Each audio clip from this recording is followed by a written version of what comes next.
Today, I'm going to show you exactly how to create stunning full-width blocks with background images in the WordPress Gutenberg editor.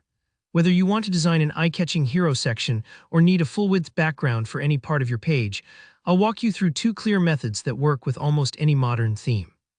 By the end of this tutorial, you'll know how to add dynamic, professional-looking sections to your site, no code needed. Let's jump in with the first method. This one uses Gutenberg's cover block, and I especially recommend it for hero sections, the big, bold introductions you see at the top of many websites. The cover block is tailored to let you overlay text, buttons, or other content onto a background image, which is perfect for that high-impact look. Here, how you do it. In your post or page editor, click the plus sign, the little plus icon, to add a new block. Search for cover and select the cover block. Now, WordPress will prompt you to either upload an image from your computer or pick one from your media library. Take your time choosing an image that fits your brand, mood, or message, because this background sets the tone for your entire section. Once your image is uploaded, you want the block to stretch across the entire width of your browser. To do that, select the block and look for the alignment icon, a square with two vertical lines beside it in the block toolbar. Click it and choose full width. If you don't see that option, just keep in mind that some older themes don't support full width blocks. But most modern WordPress themes will work perfectly. Now, with your cover block in place, you can add whatever content you need right on top of your image. Click inside the block and type a headline, drop in a paragraph, or add a call to action button. This is a great moment to think about what you want your visitors to do next, since hero sections often set the stage for the rest of your page. Next, let's customize. Take a look at the block settings sidebar on the right side. Here, where you can tweak the background overlay color and its opacity. This overlay matters.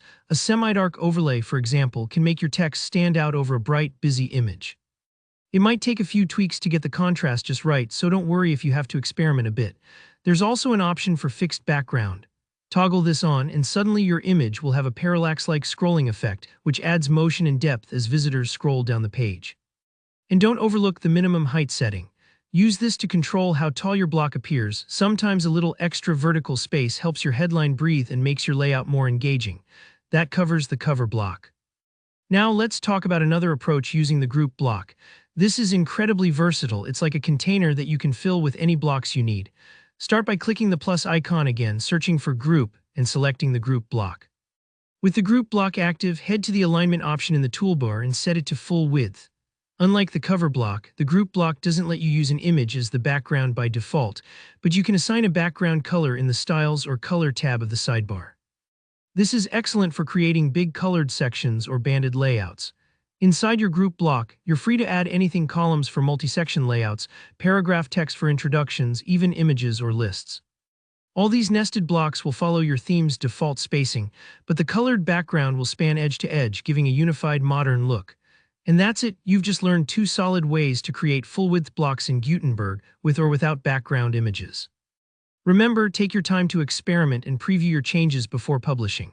If you found this video helpful, please give it a thumbs up and drop a comment below if you have any questions or want tips for more advanced layouts. And of course, don't forget to subscribe so you never miss a new tutorial. Thanks for watching.